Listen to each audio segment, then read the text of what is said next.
अस्सलामु अलैकुम रहमतुल्लाहि व बरकातहू। तो आज हम कुवैत की एक बड़ी अपडेट आप लोगों के साथ शेयर करने वाले हैं और ये अपडेट अभी अभी जारी हो रही है जो आप लोगों के साथ शेयर कर रहे हैं। जैसा कि आप सामने स्क्रीन पे देख सकते हैं, इसमें बताया ये जा रहा है कि कुवैत की इस सप्ताह जो बैठक होने वाली है कैबिनेट की, उसमें कुछ अहम मुद्दों पर फैसला लिया जा सकता है, जिसमें से सबसे पहले ये बताया गया है कि 12 घंटे जो कर्फ्यू कुवैत के अंदर लागू है उसको घटाकर 10 घंटे किया जा सकता है। 10 घंटे कर्फ्यू की करने की संभावनाएं जो हैं वो कुवैत के अंदर बन रही हैं, यानी कि 10 घंटे किया जाएगा। तो यहाँ पर रिपोर्ट के मुताबिक बताया गया है कि शाम 7 बजे से या 8 बजे से कर्फ्यू सुबह के 5 बजे तक जारी हो सकता है, क्योंकि अभी कर्फ्यू का जो टाइमिंग है वो काफ़ी ज़्यादा लंबा है, यानी 12 घंटे कर्फ्यू लगाया जाता है। तो इस दौरान लोगों के काम काज नहीं हो पा रहे हैं। इसी तमाम चीज़ों को ध्यान में रखते हुए हो सकता है कर्फ्यू कुवैत के अंदर घटा दिया जाए।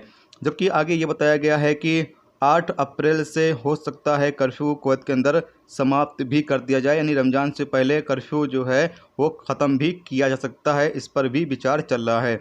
इसके अलावा एक बड़ी खबर ये है कि कुवैत में जो वैक्सीन है वो लगाने की मुहिम तेज़ हो चुकी है और बताया ये जा रहा है कि अभी कुवैत के अंदर जो वैक्सीन लगाई जा रही है, यानी कुवैत हेल्थ मिनिस्टर का कहना है कि जो लोगों को कोरोना वैक्सीन लगाई जा रही है वो पूरी तरीके से सेफ़ है और इससे किसी तरह का कोई भी लोगों को नुकसान नहीं होगा, क्योंकि जितने लोगों को अभी तक वैक्सीन लगाई गई है तमाम लोग पूरी तरीके से सेफ़ हैं। इसके अलावा आगे ये एक फ़ैसला किया जा रहा है कुवैत के अंदर कि यहाँ पर रिपोर्ट के मुताबिक बताया गया, जैसा कि आप सामने स्क्रीन पे देख सकते हैं, बताया जा रहा है कि जून के महीने से अजनबियों को वैक्सीन देने का प्रोसेस शुरू किया जाएगा, यानी एक अभियान, एक मुहिम शुरू किया जाएगा, जिसके दौरान सितंबर तक तमाम लोगों को वैक्सीन दे दिया जाएगा। और सितंबर के बाद जब लोगों का इकामा या यूँ कह लें वर्क परमिट रिन्यूअल किया जाएगा तो ये चेक किया जाएगा कि उन्होंने वैक्सीन लगवाई है या नहीं लगवाई है। जिन लोगों ने वैक्सीन नहीं लगवाई होगी उन तमाम लोगों का इकामा यानी वर्क परमिट रिन्यूअल नहीं किया जाएगा। तो ये एक बड़ी खबर जारी हो रही है कुवैत के अंदर।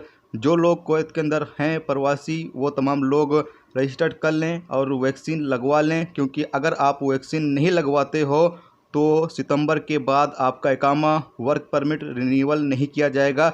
आपका वर्क परमिट इकामा रिन्यूअल करने के लिए जब आप अप्लाई करेंगे तो सबसे पहले मिनिस्ट्री की तरफ से यह चेक किया जाएगा कि आपने वैक्सीन लगवाई है या नहीं लगवाई है। उसके बाद ही आप तमाम लोगों का इकामा रिन्यूअल किया जाएगा।